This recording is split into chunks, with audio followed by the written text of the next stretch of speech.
They got the better of us tonight. Their guards basically did whatever they wanted when they wanted, and we didn't. We didn't compete, and that's on me. Forget the young, youthfulness and the immaturity. You know, it's the 23rd, 24th game, whatever it is, and we have to find a way. You know, these guys can't read their headlines because you can see we're really not that good if we're not doing it collectively and together. But hats off to Hampton, and you know, we just have to be better. We were awful, so it's disappointing to watch. I'm going to have to regret looking at this film, but I got to do so. Coach, Larry McKnight steps in, had a solid game, 18 and 11, his first double-double here. What does he bring to this team? You know, that's expected of him. He was great. You know, he's always the energy guy. He's the crowd favorite. So he really gives us a spark. If we can get others to play with his intensity, you know, we'll be pretty good. I'm always skeptical about TV games, man. Like I don't know. It's almost like our team had the DVR set for themselves and thought it was a modeling contest instead of a basketball game, and we definitely didn't come to compete. So just mentioning Larry's name, the first thing that pops into my mind is, you know, a competitive edge, and we need to get that from our first man on down to the 15th man. Now for the floor for questions. Obviously, this was a big day for you as well with the halftime ceremony. Mm-hmm. When I talked to you the other day, you said you hadn't really set in yet. Right. Can you just kind of talk me through that moment where you saw the highlight film and your jersey reveal and you got a little emotional there?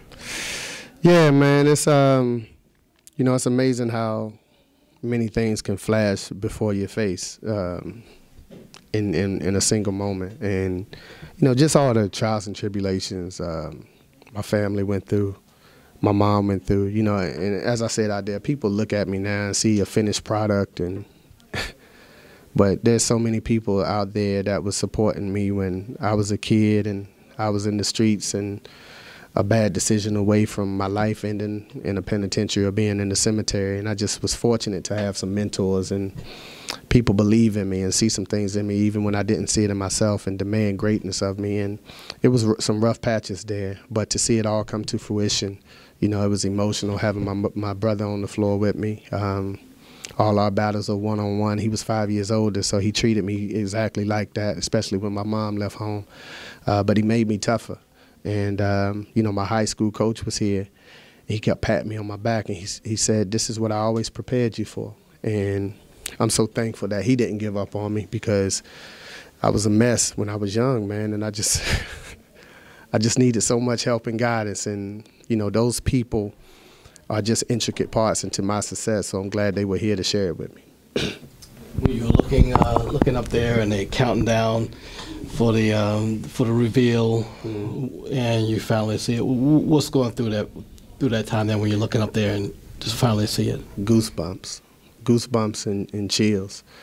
My son was counting down, and he like squeezed my hand, and that was the tightest he ever squeezed my hand. So I think he was more excited for the revealing than I was, and that's what I wanted to do, is just leave a legacy for my child. Because, like I said, the Moton last name, you know, prior to me, it wasn't respected. It had a negative connotation attached to it, and I always wanted to change that. And that story that I told about my grandmother, that's something I'll never forget, you know, just with that dash. And I just wanted to create a dash that's a legacy and that's respected. And me having my jersey up on the wall, I guess that's the beginning of it, you know, because at least here, people will be able to respect the name LeVelle Moton, and I'm proud of it. So it was always about the last name, not my first name. And hopefully my kids can remember that as well. It was a tough loss. You just got to build on and try to get the next win the next game. Tough loss, but you had a strong game today. Got your first double-double here in North Carolina Central, 18 points and 11 rebounds. How was the game for you out there on offense? I was just doing what Coach Moton told me to do, make splash plays, make effort plays, and everything was just falling for me. And I was in the right spots at the right time. This team was down a little bit early, but you were able to rally and get in front.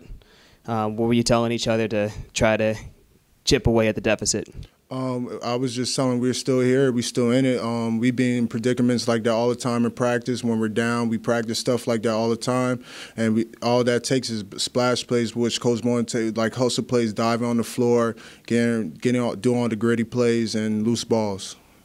Eagles have played a few televised games this year, but this is the first one that's been televised at home. What was the experience like for you? It was amazing. I mean, this is my first time really on TV before. I mean, I hope to keep doing this soon, one day. But, I mean, it was a good experience. I mean, I like the atmosphere and everything. All right. Well, now North Carolina Central going forward heads to Florida A&M next. How do you feel? I feel like we're going to get back to practice tomorrow and be ready for this Florida trip. I think we should do everything we need to do and we'll be all right. This has been an exclusive presentation of the NCCU Sports Network.